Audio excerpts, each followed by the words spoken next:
আজ আমি আপনাদের নিয়ে যাব এমন একটা গ্রামে যেখানে বিভিন্ন ধরনের ছবির বা সিনেমার বা নাটকের শুটিং হয়ে থাকে এবং এত সুন্দর মনোরম জায়গা। আজকে আমি আর আপনারা সবাই মিলে জায়গাটিকে দেখব, ঘুরবো। সো আজকে ব্লগটা অবশ্যই এনজয় করবেন আশা করতেছি। সো আমাদের সাথে থাকবেন। সিনেমার শুটিং যারা করে এদের হচ্ছে মনোযোগ আকর্ষণ করছে, যে কারণেই কিনা এই গ্রামে বিভিন্ন নাটক মুভির শুটিং হয়েছে। এখানে বাসাটা অনেক সুন্দর, আপনারা হয়তো পরিবেশটা দেখে বুঝতে পারতেছেন।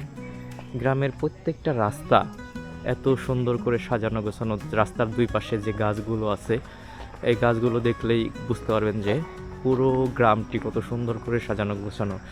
এইখানে রাস্তার দুই পাশে পুকুরের চারপাশে ফুল গাছ থেকে শুরু করে সব ধরনের গাছ লাগানো আছে। বাংলো বাড়ি টাইপের যে বাড়িগুলো হয়, এক একটা বাংলো বাড়ি রিসোর্টের মতো।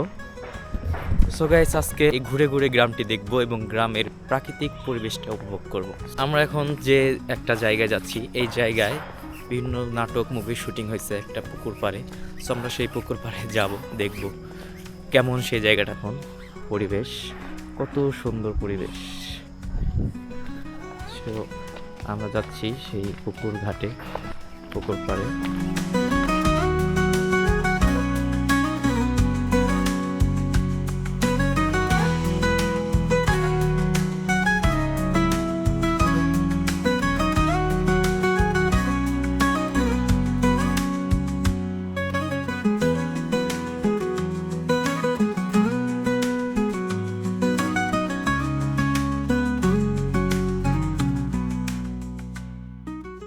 এই যে একটা ঘাট লক্ষ্য করে, সুন্দর ছোট। এই ঘাটেই বিভিন্ন ধরনের নাটকের শুটিং হয়ে থাকে।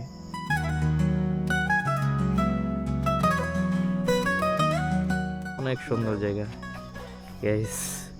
এই যে ফুলটা অনেক সুন্দর গাইস, আপনারাই কমেন্ট করে জানান ফুলটার নাম কি, বা আগে কখনো দেখছেন কিনা। এখানে রক্তজবা ফুল সহ আরো নানান ধরনের ফুল আছে। সো গাইস, আপনারা হয়তো দেখতেই পাচ্ছেন, বুঝতেই পারতেছেন যে কত সুন্দর প্রাকৃতিক নিদর্শন বা প্রকৃতির শান্ত পরিবেশের সাথে আমরা মিশে গেছি। সো এই যে আর অনেক ধরনের ফুল আছে এখানে। আরও কয়েকটা জায়গায় যাব যে সব জায়গায় শুটিং হয়েছে। গাইস, এই গ্রামের মানুষের জীবনযাত্রাটাও আসলে ছবির মতোই সুন্দর। আপনারা দেখতে পাচ্ছেন সবাই অনেক সাজানো গোছানো মানুষ, এবং তাদের বাসা বাড়িঘর সবই অনেক সাজানো গোছানো থাকে। কমেন্ট করে জানাবেন অবশ্যই আপনাদের কেমন লাগতেছে ভিডিওটা। এর সামনে আরও একটা পুকুর ঘাট আছে, যেখানে এইখানে এই হচ্ছে পুকুর পাড়। এই পুকুরেও লক্ষ লক্ষ টাকার মাছ চাষ করা হয়ে থাকে।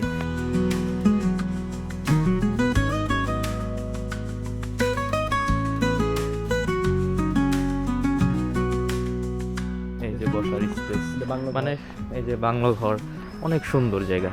এই যে ফুল, সবাই অনেক প্রকৃতি প্রেমী। প্রত্যেকটা বাসায় ফুলের গাছ, বিভিন্ন ধরনের ফলাদির গাছ, অনেক সুন্দর করে সাজানো রাস্তাঘাট। আসলে অনেক সুন্দর পরিবেশ। ওইখানে একটা বিড়াল, পশু প্রেমী।